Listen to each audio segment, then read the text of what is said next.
राम राम सभी मित्रों को, अग्रजों को, अनुजों को दीपावली की बहुत बहुत बधाई और शुभकामनाएं। दीपावली के बाद मैं एक विषय के साथ आज उपस्थित हुआ हूं। हमारे हिंदी सिनेमा के बड़े विख्यात पटकथा लेखक, गीतकार और शायर जावेद अख्तर साहब हैं। जावेद अख्तर साहब ने अभी एक इंटरव्यू में अपनी बातें कहीं और इस बात को उन्होंने बड़े ज़ोर शोर से उठाया कि यह जो देश है, यह देश जो था अब वह देश नहीं रहा, जो हिंदू थे वो नहीं रहे। वे अपनी फिल्म शोले का उदाहरण देते हैं कि उसमें एक डायलॉग मैंने लिखा था, एक सीन पटकथा जो था उसका, कि धर्मेंद्र जो है भगवान शिव की मूर्ति के पीछे से छिप करके हेमा मालिनी को ठगते हैं और भगवान शिव की आवाज़ में बोलते हैं। वह जो दृश्य था, क्या उस तरह का दृश्य मैं आज लिख सकता हूँ? क्या मैं सोच सकता हूँ कि वैसा दृश्य किसी फिल्म के लिए क्रिएट किया जा सकता है या रचा जा सकता है? बिल्कुल नहीं। आज जैसा माहौल है वैसा नहीं हो सकता, क्योंकि उन्हें भय हो रहा है कि हिंदू उस दृश्य को देख करके उद्वेलित हो जाएंगे। और वे कहते हैं कि किसी अन्य डायरेक्टर के साथ कहीं वो गए थे तो उन्होंने कहा कि हिंदुओं को जो है हिंदू बने रहना चाहिए, मुसलमान नहीं बनना चाहिए। मुसलमान का स्वभाव तो हम समझते हैं, लेकिन हिंदुओं को क्यों उस तरह की प्रवृत्ति उनमें पनप रही है, जाग रही है जो है। मतलब उनका ये कहने का अर्थ है कि हिंदू बदल गए हैं और उनके बदल जाने से जावेद साहब बहुत दुखी हैं। हिंदुओं को उनके हिसाब से घूंघट ओढ़ करके बैठ जाना चाहिए। अब जावेद साहब से कुछ बहुत ही बुनियादी सवाल पूछे जा सकते हैं, प्रश्न पूछे जा सकते हैं कि हिंदुओं को करना क्या चाहिए। जावेद साहब बता दें, मतलब उनके हिसाब से हिंदुओं को कुछ नहीं करना चाहिए, किसी बात का विरोध नहीं करना चाहिए। जो चल रहा है, जो हो रहा है, जो दिखलाया जा रहा है, जो लिखा जा रहा है, उसको उसी रूप में स्वीकार कर लेना चाहिए। और इस देश के जो बड़े बड़े वामपंथी बौद्धिक विचारक, लेखक, शायर, गीतकार आदि हैं, उन सब का ये मानना है कि पिछले 10-11 वर्षों में भारत की स्थिति बदल गई, बड़ा सांप्रदायिक हो गया, जहर फैल गया आबो हवा में, और हिंदू जो हैं बहुत ही कट्टर कठोर हो गए। लेकिन मैं थोड़ा पीछे जाना चाहता हूँ कि जब नरेंद्र मोदी और ये सब लोग नहीं थे, 1947 में इस देश को स्वतंत्रता मिली कथित तौर पर, और 1947 में तो नरेंद्र मोदी थे नहीं। आरएसएस एक संगठन के रूप में था, लेकिन तब उन्हें कोई जानता नहीं था। और उसी समय इस देश का विभाजन हुआ, और तब तो हिंदू किसी ऐसी विचारधारा या आत्मरक्षा की जो एक जागृति आई है हिंदू समाज में, वह भी नहीं थी। हिंदू बड़े दब्बू थे, हर बात में स्वीकार कर लेते थे, हर बात को स्वीकार कर लेते थे, बड़े धर्मनिरपेक्ष लोग थे, बड़े सहिष्णु लोग थे। लेकिन तब हिंदुओं को क्यों इतनी बेरहमी से मारा काटा गया, और क्यों जो है इस देश का विभाजन किया गया, भौगोलिक आधार पर के एक नया देश बना दिया गया? उस हिंदू को क्या प्राप्त हुआ? जावेद साहब बताएं कि उस हिंदू जो हिंदू था, जो एकदम सहिष्णु था उनके हिसाब से, जो बड़ा ही सुंदर कौम हुआ करता था, हर तरह की विपरीत विचारधारा को सुनता था, सहता था, उसके साथ ऐसा अन्याय क्यों हुआ? और वही हिंदू जो बार बार अपने उस स्वभाव के कारण पिछले 70 वर्षों में मार खाता रहा इस देश में, उस हिंदू को क्या प्राप्त हुआ? कश्मीर में जो हिंदू थे बड़े सहिष्णु थे, वहाँ के घाटी के जो लोग थे उन सबको गले लगा करके रखते थे। जो बड़े बाग बगीचे वाले लोग थे हिंदू, उन सब ने उन्हें नौकरियां भी दी, सब कुछ दिया। लेकिन उस हिंदू के साथ क्या हुआ? 4-5 लाख लोगों को रातों रात क्यों बहिष्कृत होना पड़ा? बलात्कृत क्यों हुई उनकी बेटियां? क्यों उनके घर तोड़े गए, जलाए गए? इस हिंदू देश के ऊपर कितने आतंकवादी हमले होते रहे, उसकी गिनती जावेद साहब ने कभी की है? जावेद साहब के हिसाब से हिंदू को अयोध्या में राम मंदिर नहीं बनवाना चाहिए। हिंदू को एकदम चुप मुंह सिल करके रहना चाहिए।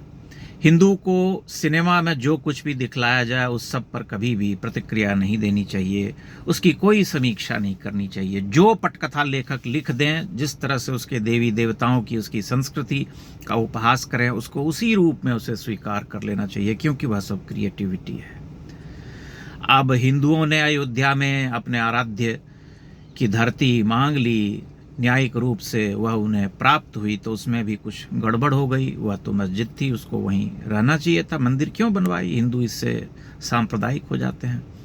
सिनेमा में बिल्ला नंबर 786 जो होता है वह बहुत ही अच्छा होता है, और मंदिर नहीं जाता है, नास्तिक होता है हीरो, भगवान से संवाद करता है तो डांट टपट भी करता है। इसी तरह की लिबर्टी किसी और संप्रदाय या किसी और विश्वास के साथ क्यों नहीं कभी दिखला पाते ये लोग?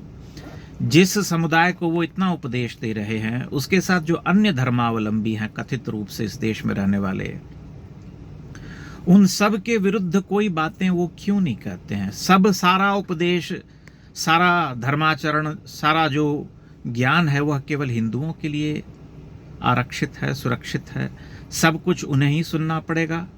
वे अगर धर्मानुरागी हो गए या अपने धर्म के प्रति असर्टिव हो गए, कहने लगे कि हम अपने धार्मिक जो स्थल हैं, जो पवित्र स्थल हैं, उसके हम लेंगे, हम अपने देवी देवताओं का अपमान नहीं सहेंगे, हमारे देश में ही अगर हमें दोयम दर्जे के नागरिक के रूप में हमारे साथ व्यवहार किया जाएगा तो हम विद्रोह करेंगे, हम पलायन करना स्वीकार नहीं करते हैं अपने पुरखों की धरती से, हमें लड़ना चाहिए, लड़ना पड़ेगा।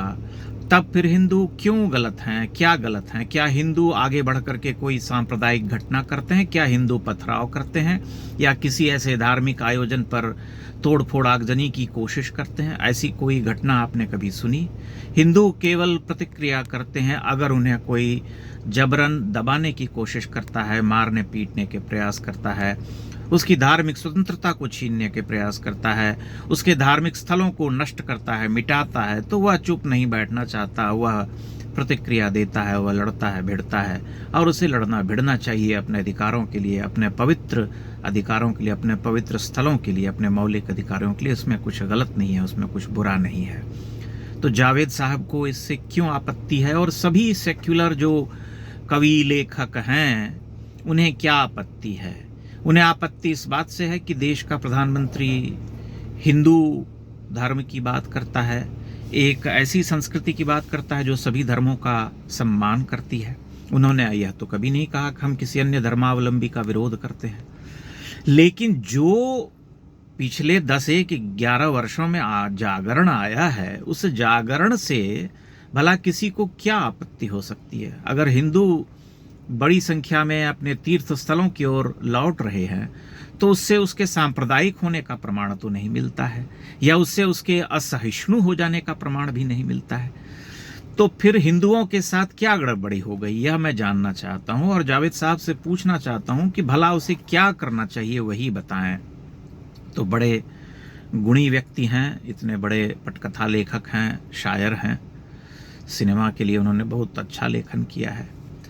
लेकिन उन्हें यह समझना चाहिए कि कोई भी सिलसिला जो है एक समय के बाद उसे थमना पड़ता है, रुकना पड़ता है। जब आप किसी समाज की अवहेलना करते हैं, उसका उपहास करते हैं, उसका मजाक उड़ाते हैं, उसे दबाते हैं, उसे कुचलते हैं, उसके मौलिक अधिकारों का दमन करते हैं, तो वह कभी न कभी रिटेलिएट करता है, क्योंकि उसे अपने अधिकारों के लिए लड़ना होता है। अगर वह नहीं लड़ेगा तो वह समाप्त हो जाएगा। यह देश भी समाप्त तो हो गया होता अगर इसने लड़ना नहीं सीखा होता।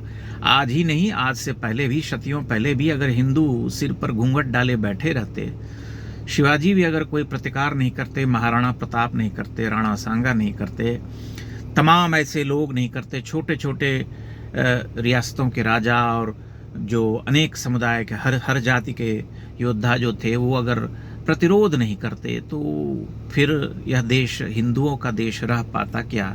वह लड़ करके ही प्राप्त किया है, वह प्रतिरोध से ही प्राप्त किया है। चाहे वह मुगलों के विरुद्ध हो, चाहे अंग्रेज़ों के विरुद्ध हो। तो लड़ना तो उससे पड़ता है। जब हम हथियार से नहीं लड़ पाते हैं तो वैचारिक तौर पर हमें लड़ना पड़ता है, एक नैरेटिव जो है बनाना पड़ता है। तो उसमें कुछ बुरा नहीं है, उसमें कुछ गलत नहीं है। इसलिए जावेद साहब को यह समझना चाहिए कि उपदेश जो है केवल हिंदुओं के लिए नहीं है, उसे अन्य समुदाय को भी उपदेश की घुट्टी जो है बीच बीच में पिलानी चाहिए, कड़वा बोलना चाहिए, उन्हें याद दिलाना चाहिए कि जिस देश में रहते हैं उस देश के प्रति उसके क्या कर्तव्य हैं। अगर वह वंदे मातरम नहीं बोल सकता, भारत माता की जय नहीं बोल सकता, तो फिर क्यों नहीं बोल सकता, यह पूछा जाना चाहिए। बहुत सारे ऐसे प्रश्न हैं, बहुत सारी ऐसी समस्याएं हैं, बहुत सारी ऐसी बातें हैं जिन्हें उठाए जाने की आवश्यकता है। इसलिए जावेद साहब और उन सभी कम्युनिस्ट और सेक्युलर लिबरल लोगों को यह बात समझना चाहिए कि हिंदू कुछ अनर्गल अनर्थ नहीं कर रहे, वे केवल वही कर रहे जो उनके सर्वाइवल, उनके बचे रहने, उनके बने रहने के लिए आवश्यक है, जो कि धर्म है। मैं समझता हूँ कि मैं अपनी बात कह पाने में सफल रहा हूँ और मैंने ऐसी कोई प्रतिक्रियावादी बात भी नहीं कही है, वही कही है जो कि सम्यक है और इस देश के लिए वर्तमान समय में आवश्यक है। बहुत बहुत धन्यवाद। नमस्कार।